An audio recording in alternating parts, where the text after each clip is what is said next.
భగవద్గీత అంటే కేవలం ఒక పవిత్ర గ్రంథం అనుకుంటాం కదూ. కాని అది అంతకంటే చాలా ఎక్కువ. ఇది మన జీవితంలో ఎదురయ్యే చిక్కుముడులని, సవాళ్లని ఎదుర్కోవడానికి ఒక ప్రాక్టికల్ గైడ్ లాంటిది.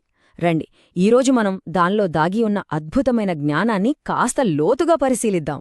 మనలో చాలామందికి ఎప్పుడో ఒకప్పుడు ఇలా అనిపిస్తూనే ఉంటుంది.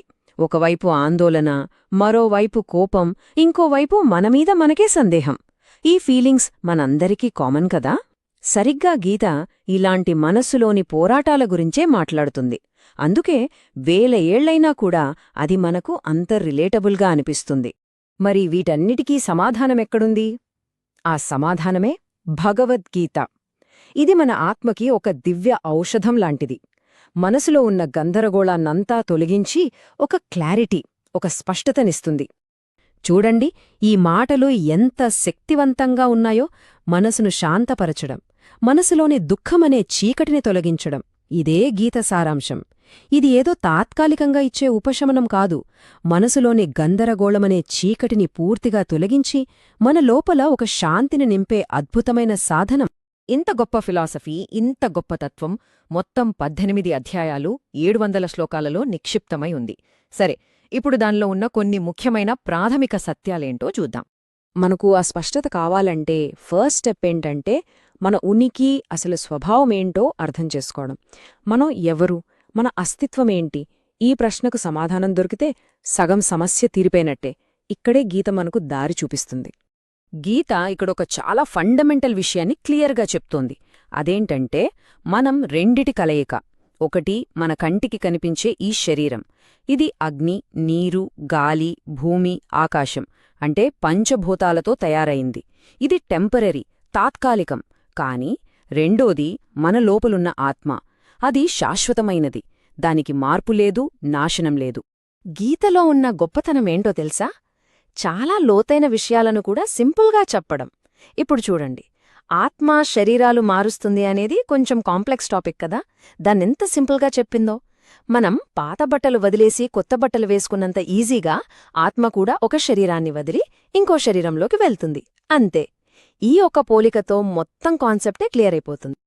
అంటే ఇది ఒక సైకిల్ లాంటిదన్నమాట.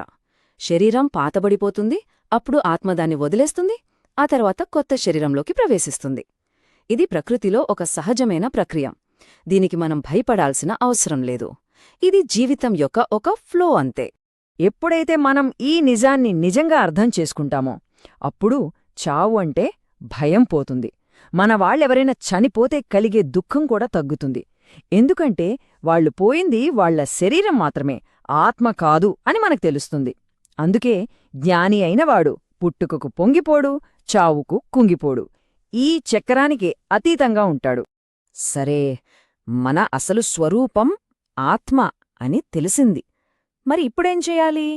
ఈ ప్రపంచంలో మనం ఎలా నడుచుకోవాలి, ఎలా పనిచేయాలి? ఇక్కడే మనకు కర్మ అనే కాన్సెప్ట్ పరిచయమవుతుంది. గీత చెప్పే కర్మ సిద్ధాంతం చాలా పవర్ఫుల్. సింపుల్గా చెప్పాలంటే, నీ పని నువ్వు చెయ్యి, కాని ఫలితం గురించి ఆలోచించకు. అంటే మన డ్యూటీని మనం సిన్సియర్గా చెయ్యాలి, కాని ఆ తర్వాత ఏమొస్తుంది, ఎలాంటి రిజల్ట్ వస్తుంది అనే టెన్షన్ పడకూడదు. ఎప్పుడైతే మన ఫోకస్ అంతా పనిమీదే ఉంటుందో ఆ రిజల్ట్ గురించిన ఆందోళన మనల్ని అస్సలు డిస్టర్బ్ చెయ్యదు. కానీ పనిమీద ఫోకస్ పెట్టడం అంత ఈజీ కాదు కదా. ఎందుకంటే మనల్ని ఆపే అసలైన అడ్డంకి బయటెక్కడా లేదు, మన లోపలే ఉంది. అదే మన చంచలమైన మనసు. మనసుతో మనం చేసే ఈ అంతర్గత యుద్ధంలో ఎలా గెలవాలో కూడా గీత చెప్తుంది. చూద్దాం. వావ్! మనస్సు గాలిలా చంచలమైనది. ఎంత కరెక్ట్గా చెప్పారో కదా. గాలి ఎలాగైతే ఒకచోట స్థిరంగా ఉండదో మనసు కూడా అంతే. ఒక్క సెకండ్ కూడా ఖాళీగా ఉండదు. ఎప్పుడు ఏవో ఆలోచనలతో పరుగులు పెడుతూనే ఉంటుంది. అందుకే దాన్ని కంట్రోల్ చేయడం అంత పెద్ద ఛాలెంజ్. మరి ఒకవేళ దాన్ని మనం కంట్రోల్ చేయలేకపోతే, అదుపులో పట్టకపోతే ఏమవుతుంది? సమాధానం చాలా సింపుల్ అండ్ షాకింగ్.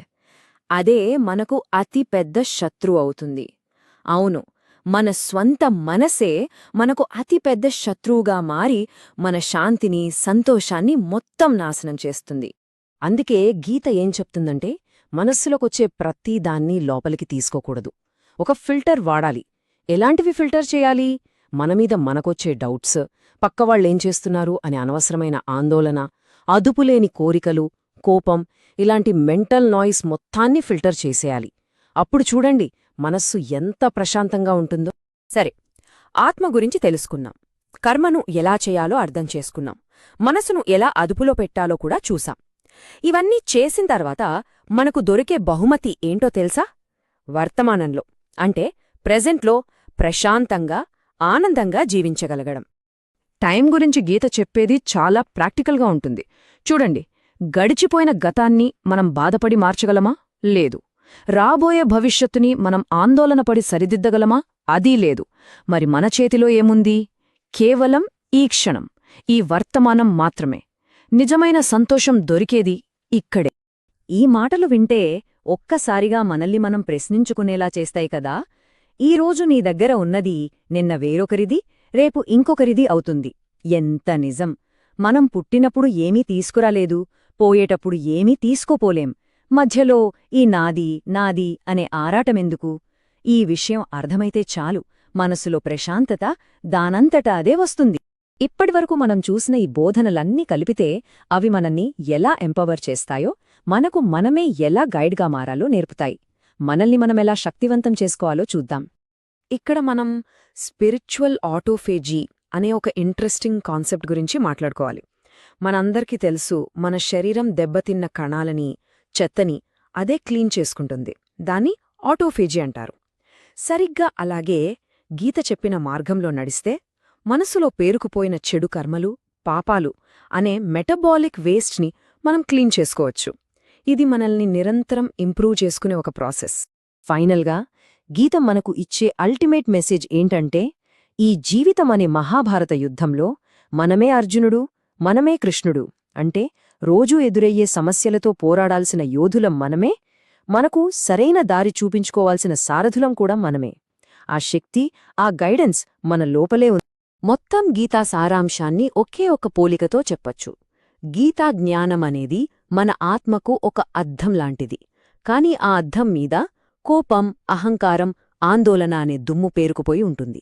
అందుకే మన ప్రతిబింబం మనకు సరిగ్గా కనిపించదు. ఎప్పుడైతే గీత చెప్పిన జ్ఞానంతో ఆ దుమ్మును తుడుస్తామో అప్పుడు మన నిజ స్వరూపం, మన ట్రూ సెల్ఫ్ స్పష్టంగా కనిపిస్తుంది. ఆ క్లారిటీతో మనం ప్రశాంతంగా జీవించగలుగుతాం. చివరగా ఈ ఒక్క ప్రశ్నతో మనల్ని మనం ప్రశ్నించుకుందాం. మన జీవితమనే రథానికి సారథి ఎవరు? దాన్ని నడిపిస్తోందెవరు? మన కోరికలా? మన కోపమా? మన అహమా? లేక మన లోపల ఉన్న మన అంతరాత్మ గైడెన్సా? ఒక్కసారి ఆలోచించండి. సమాధానం మన లోపలే దొరుకుతుంది.